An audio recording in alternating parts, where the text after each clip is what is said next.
नमस्कार. लक्षवेधीमध्ये आपल्या सगळ्यांचं स्वागत. मी प्रसाद काथे. महाराष्ट्रात मराठा आंदोलनाच्या निमित्तानं कुणबी नोंदी शोधण्यासाठी मराठा समाजाकडून होणारे प्रयत्न आपल्या सगळ्यांच्या समोर आहेत.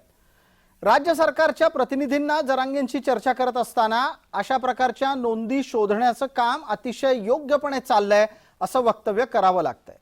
दुसऱ्या बाजूला जरांगे सातत्यानं दर 10 मैलावर भाषा बदलावी त्याप्रमाणे त्यांच्या दर भाषणात आणि प्रत्येक दाव्यात कुणबी नोंदी सापडल्याचे दावे मोठ्या मोठ्या संख्येनं करत आहेत. ताज्या आकडेवारीच्या नुसार केलेला दावा 35 लाखाच्या पुढचा आहे आणि 35 लाख कुणबी नोंदी महाराष्ट्रामध्ये मराठ्यांना सापडलेल्या आहेत. त्याचा लाभ मोठ्या प्रमाणात मराठ्यांच्या विद्यमान वंशजांना आणि त्यानंतरच्याही पुढच्या वंशजांना होणार आहे असंही सांगितलं जात आहे. केवळ आणि केवळ नोंद सापडली म्हणजे सगळं काही मिळालं असा मुद्दा असू शकतो का? नोंद सापडली म्हणजे चुटकीसरशी आरक्षण मिळणार आहे, आरक्षण मिळालं की आर्थिक आणि रोजगाराच्या संदर्भातले आणि शैक्षणिक विषमतेचे प्रश्न सुटणार आहेत असं होणार आहे का? आणि त्याही पलीकडे जाऊन मराठ्यांना इतक्या मोठ्या संख्येनं ओबीसीच्या अंतर्गत नोंदी सापडणार असतील तर सरसकट सगळे मराठे आपोआपच कुणबी होणार आहेत का? हाही मुद्दा आहे. पण एका बाजूला हे सगळे दावे सुरू असताना कुणब्यांच्या मधूनही प्रतिक्रिया येत आहेत आणि कुणबी समाजाचे नेते ठामपणे असं सांगतात की जो आकडा जरांगे सांगतायत तो काही खरा नाही. माफ करा, जो आकडा जरांगेंच्याकडून समोर येतोय तो फसवा आहे हे सांगायला सुद्धा कुणबी नेते कचरत नाहीत. या चर्चेच्या निमित्ताने आपण प्रश्न उपस्थित करतोय की कुणबी प्रमाणपत्राचा खरा आकडा नक्की किती आहे. आपल्याकडे या संदर्भातला विविध प्रकारचा तपशील आहे, तो आपण चर्चेत घेऊ. या चर्चेत आपल्या सोबत कोण मान्यवर आहेत त्याचा तपशील आता पटकन आपल्या समोर ठेवतो आणि त्या निमित्ताने चर्चेला पुढे नेतो. आपल्या सोबत डॉक्टर सुदर्शन तारक आहेत. डॉक्टर सुदर्शन तारक हे मनोज जरांगेंचे कट्टर समर्थक म्हणून आपल्या चर्चेत अनेकदा आहेत, ते आपल्याला परिचित सुद्धा आहेत. या चर्चेमध्ये दिलीप पाटील आहेत, मराठा समन्वयक म्हणून ते आपल्याला परिचित आहेत. या चर्चेत विश्वनाथ पाटील आहेत, जे कुणबी सेनेचे प्रमुख या नात्यानं चर्चेत आहेत. तर विश्वनाथराव, माईक आपला सुरू करा. माझा प्रश्न आणि आपल्याला आतापर्यंत केलेलं प्रस्तावनेतलं वक्तव्य ऐकायला आलेलं असेल. पहिल्यांदा आपल्यासाठीचा प्रश्न आहे. नुकतंच तुमचं एक वक्तव्य आमच्या समोर आलं, त्यात असं होतं की जे दावे 35 लाखाचे कुणबी नोंदी सापडल्याचे केले जात आहेत ते खोटे आहेत, ते काही खरे दावे नाहीत असं आपण सांगितलं. मुळात तुमच्यापर्यंत किती दावे सापडल्याचा आकडा आला आणि प्रत्यक्षात किती दावे सापडले आहेत असं तुम्हाला वाटतं? विश्वनाथजी, आपण बोलणार आहात. एखादी संघटना एखादा दावा करते त्यापेक्षा तो सरकारने करावा असं माझं मत आहे.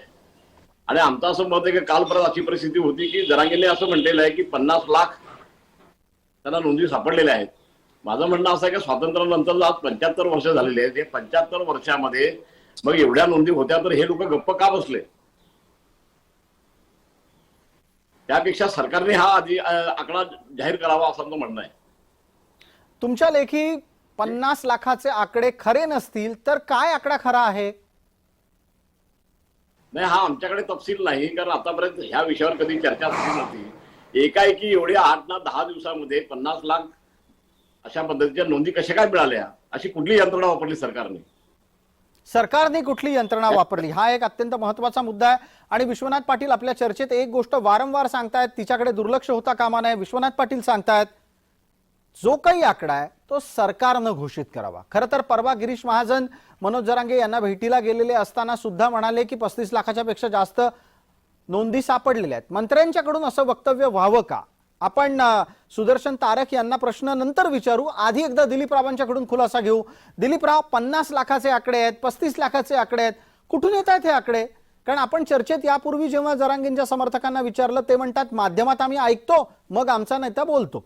अशा प्रकारचा घोळ होता कामा नये. या घोळाच्या माध्यमातून समाजामध्ये चुकीचा संदेश जातोय, समाज एका वेगळ्या प्रकारच्या मानसिकतेत जातोय, हे लक्षात येतंय का? दिलीपराव, आपण बोलणारात, वेळ सुरू होतीये.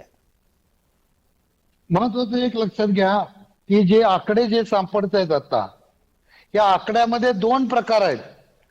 जे कुणबी पूर्वी झालेले, म्हणजे ज्यांना कुणबी सर्टिफिकेट पूर्वी मिळत होते आणि तेच आता असं कुठं बायफर्केशन कुणी केलेलं नाही.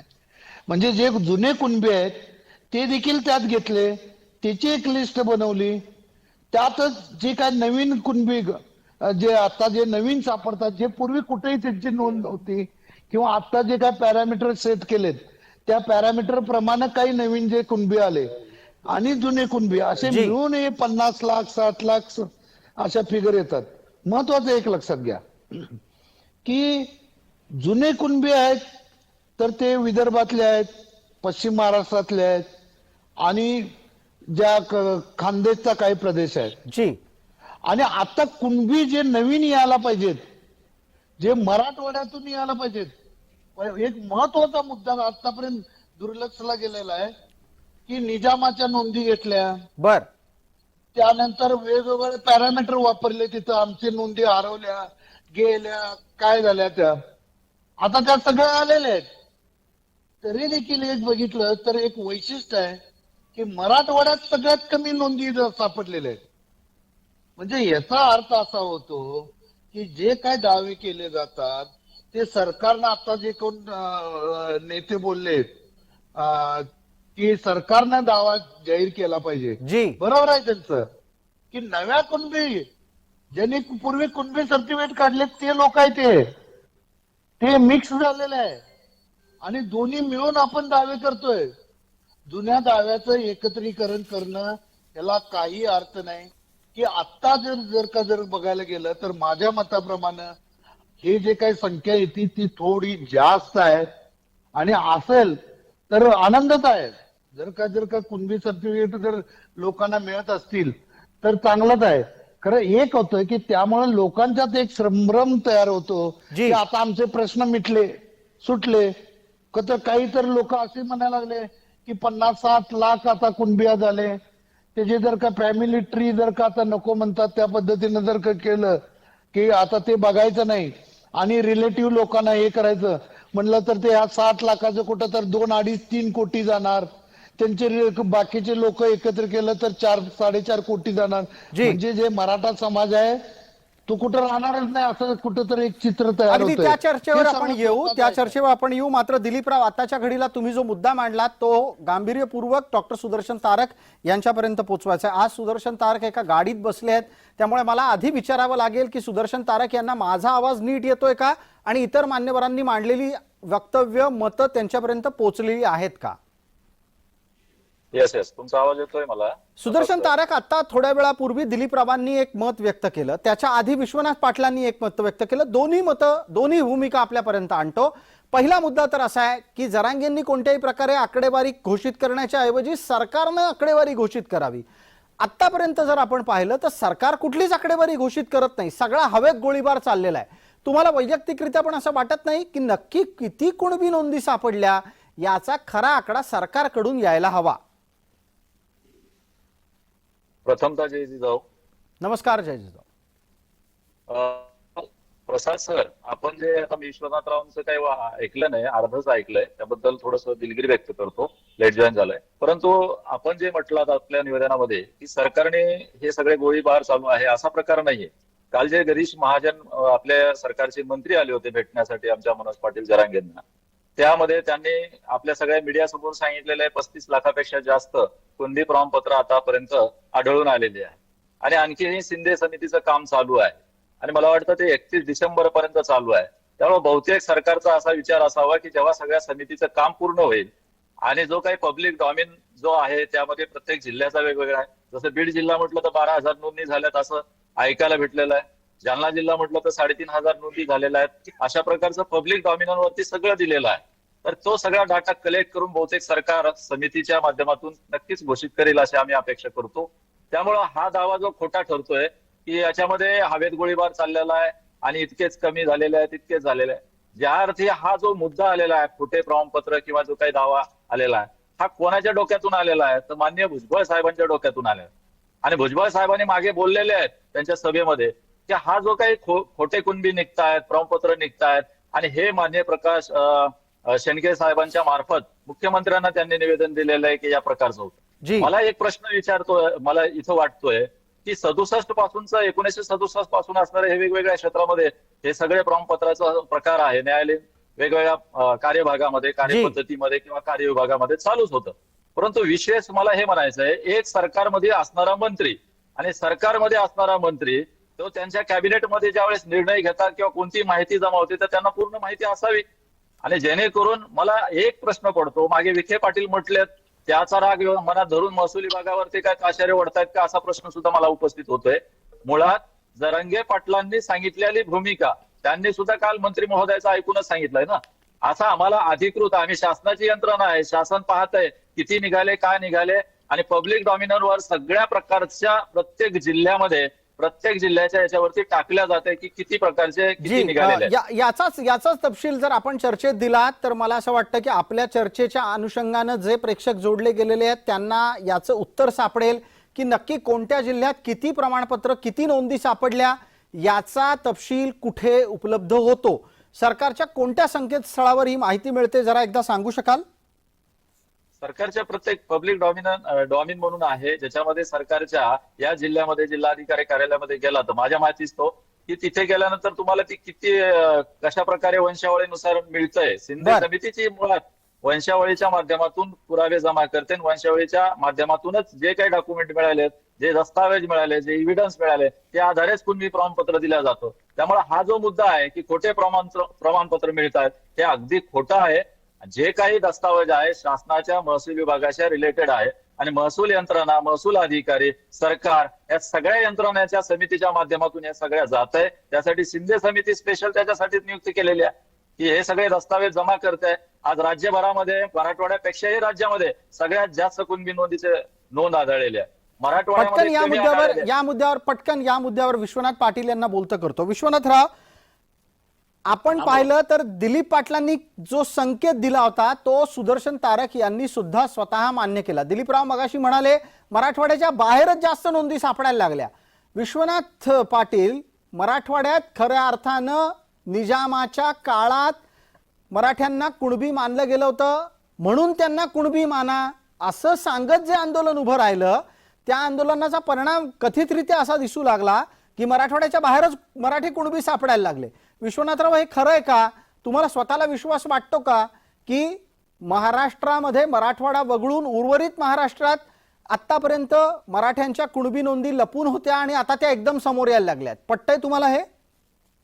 एक अतिशय किचकट विषय आहे हा, आणि ह्या किचकट विषयाचं उत्तर लगेच मागणं जरांगेंकडून हेही बरोबर वाटत नाही. सरकारला काही कालावधी त्यांनी दिला पाहिजे. खरं म्हणजे सरकारकडे अशी कुठली यंत्रणा आहे की ज्याच्यामुळे हे पटापट आकडे आले बाहेर या 8-10 दिवसात? अहो, शेतकऱ्यांचं एवढं प्रचंड नुकसान झालं, त्यांच्या अजून पंचनामे झाले नाही कधी.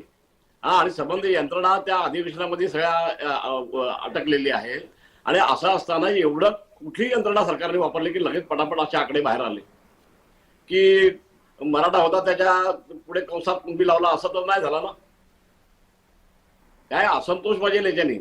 खरं म्हणजे वारंवार अल्टिमेटम दिला जातो सरकारकडून, वारंवार सरकारकडून आश्वासनं दिली जातात, ती पाळली जात नाही. त्याच्यामुळं जरांगे वारंवार हे देतात, मुदत देतात, आणि त्याच्यामुळे प्रेशर खाली येऊन तर सरकार असे आकडे घोषित नाही करीत ना, असं मला वाटतं.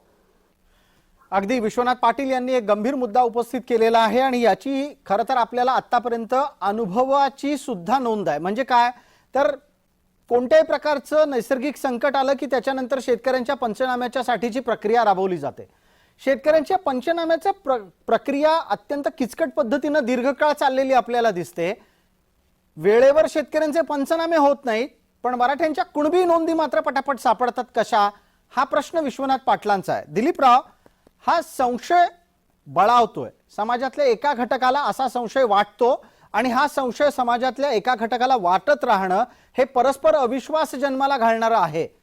दिलीपराव, आपली प्रतिक्रिया? महत्वाचं एक लक्षात घ्या, संशय ज्यावेळी तयार होतो की वेगवेगळे संशय आहेत.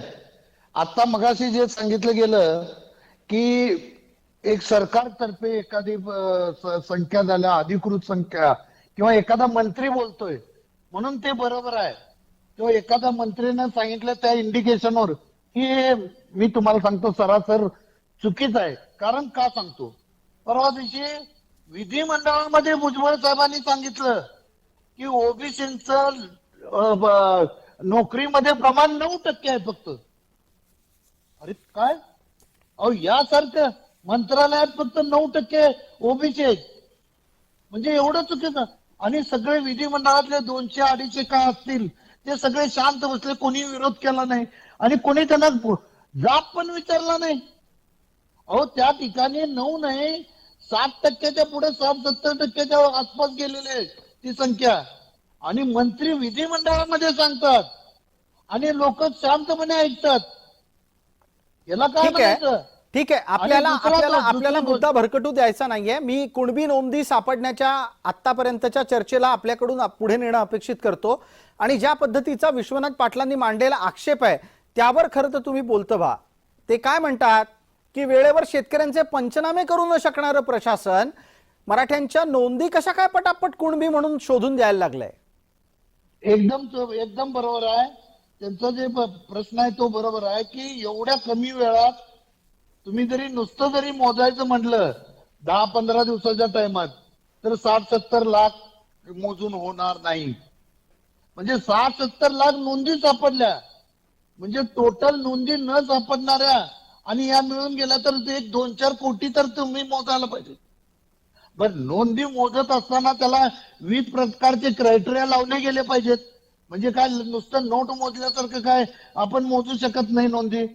तर ही जे काय 10 दिवसात जी प्रक्रिया आली म्हणतात तर 10 दिवसात एवढं हे शक्य नाही. मला काय वाटत नाही की 50-60 आणि 70 लाख जे काही फिगर सरकार किंवा पब्लिक डोमेन मध्ये येतं किंवा जे काही मीडिया सांगतंय त्याच्यात फारसं तथ्य असेल असं मला वाटत नाही. सरकारने योग्य पद्धतीनं शिंदे समितीकडनं अहवाल घ्यावा, कलेक्टरांचा अहवाल घ्यावा आणि लोकांचा संभ्रम दूर करावा. बिलकुल, लोकांचा संभ्रम दूर झाला पाहिजे.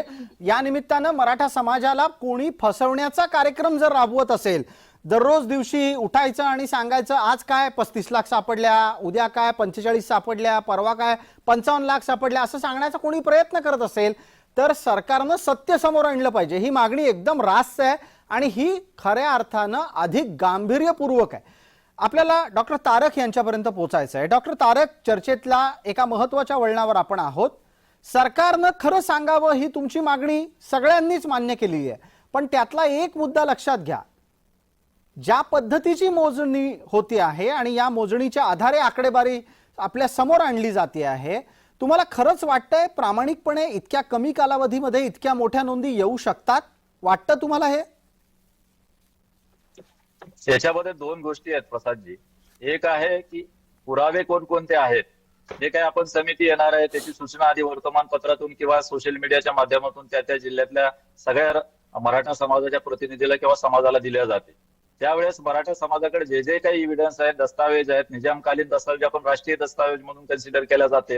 हे सगळे दस्तावेज हे मी सांगत नाही, हे आपण जे राजगोपाल देवरा नावाची समिती स्थापन केली होती सरकारने की मराठवाड्यातल्या मराठ्यांना त्यांचे सरसकट कुणबीमध्ये जावा आणि त्याचे एव्हिडन्स हे निजामकालीन दस्तावेज जे आहेत त्या माध्यमातून जमा कराव्या. ते काही समिती आहे ते काम करणारी. या माध्यमातून जी समिती येते त्याच्या समितीच्या सकाळपासून ते काही दिवसभर काम करते. त्याच्यामध्ये हजारो लोक त्या जिल्हाधिकारी कार्यालयामध्ये येतात त्या समितीला भेटण्यासाठी. त्याच्यामध्ये जेवढे काही दस्तावेज सापडले जातात लोक घेऊन येतात, त्या आधारे ती समिती जमा करत असते. आणि ऑलरेडी महसूल विभागाला त्या सूचना दिलेल्या असाव्या सरकारने माझ्या माहितीस्तव. आणि त्या महसूल विभागातून बऱ्याच प्रमाणामध्ये जेवढे दस्तावेज होते जुने असतील, काही निजामकालीन असतील, काही अगदी मोडी लिपीपासून पारसी लिपीपर्यंत सगळे दस्तावेज सरकारने ऑलरेडी ते मागितलेले आहेत, त्याचा गोषवारा मागितलाय. बहुतेक त्या आधारे या सगळ्या नोंदी निघतायत. आणि हा नोंदी निघण्याचा जो काही प्रोग्राम आहे याच्यामध्ये जे आकडेवारी अंदाजे येते अधिकृत अजून झालीच नाही, कारण समितीचं पूर्ण काम झाल्याशिवाय समिती सुद्धा अधिकृत घोषणा करू शकत नाही असं माझं मत आहे. यातला मुद्द्याचा एक छोटासा उपप्रश्न पटकन दिलीपरावांसाठी. मगाशी दिलीपराव तो मुद्दा मांडत होते, मांडता मी त्यांना थांबवलं. दिलीपराव, वेळेची मर्यादा आहे, अत्यंत आपल्याकडे मर्यादित वेळ आहे, तुम्ही पटकन या मुद्द्यावर बोलावं. जो अर्धा मुद्दा मगाशी आपला राहून गेला, तुमचा मुद्दा असा होता की मराठ्यांना आता ज्या पद्धतीच्या नोंदी सापडतायत आणि आकडे समोर येत आहेत त्याच्यामुळे मराठ्यांमध्ये जाणारा संकेत चुकीचा आहे. पण त्याच्यापेक्षा जास्त मोठी भीती दिलीपराव तुम्ही व्यक्त केली की नोंदी सापडल्या म्हणजे सगळे प्रश्न संपले असं नाही. हे कशाच्या आधारावर तुम्ही सांगता? आणि नोंदी सापडल्या म्हणजे सगळे मराठे चुटकीसरशी कुणबी झाले असंही नाही. नोंदी सापडल्याच्या नंतर काय होणार आहे? महत्वाचं असं आहे की मी बेसिकली एक जरासा होतोय खरं एक गोष्ट सांगतो. आरक्षण मिळालं की सगळे प्रश्न सुटले ह्याचाच मी विरोधक आहे. पहिलेच बेसलाईन इथनच तयार करतो. आरक्षण मिळून जर का सगळे प्रश्न एखाद्या समाजाचे सुटतात हे चुकीचं आहे. नंबर एक. आता व्यवस्थित उत्तर देतो तुमचं, की ज्या पद्धतीनं तुम्ही सांगता की संभ्रम तयार होतो, म्हणजे आपले जर वाटायला लागलं, तर आता असं वाटायला लागलंय की अशा पद्धतीचं एक नॅरेटिव्ह फिक्स करायचं चाललंय का, की महाराष्ट्रात 1500 वर्ष 2000 वर्षापासूनचा जो मराठा समाज होता तो समाज सोडून फक्त कुणबीच राहतात का? 70-80 लाख तुम्ही सांगायला लागला, त्याचे रिलेटिव्ह धरले तर असं 3-4 कोटी ते झाले. म्हणजे मराठा फक्त कुठे तर 1,50,00,000 अल्प काय म्हणतात अल्पसंख्याक आहे का? अशा पद्धतीचं नॅरेटिव्ह फिक्स होतं, लोकांचा संभ्रम तयार होतो. मला काय म्हणायचं आहे, ज्यावेळी समाजातले जे जबाबदार लोक आहेत त्यांनी स्टेटमेंट करताना असं स्टेटमेंट करायला पाहिजे की समाजाला मिसगाईड होता कामा नये, समाजाची दिशा चुकता कामा नये. भले त्याला वेळ लागू दे, आता कधी ना कधी आता शिंदे समिती काम करते, सरकार काम करते, मोठ्या प्रमाणात काम आहे.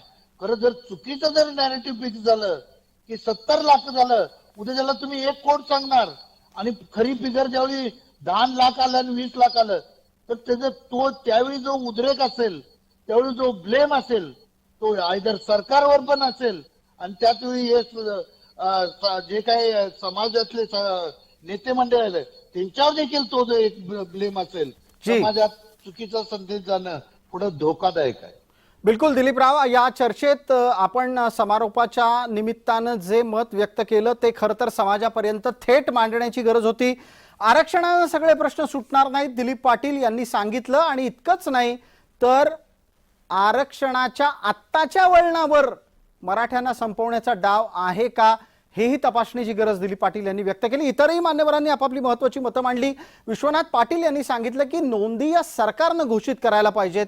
सुदर्शन तारक यांचं म्हणणं आहे की सरकार योग्य वेळेला नोंदी घोषित करेल, तोपर्यंत थोडा धीर धरा. या चर्चेत आपण सर्व मान्यवर सहभागी झालात त्याबद्दल आपले मनपूर्वक आभार. लक्षवेधीच्या या चर्चेत तुर्तास इतकंच. सर्व प्रेक्षकांना जय महाराष्ट्र.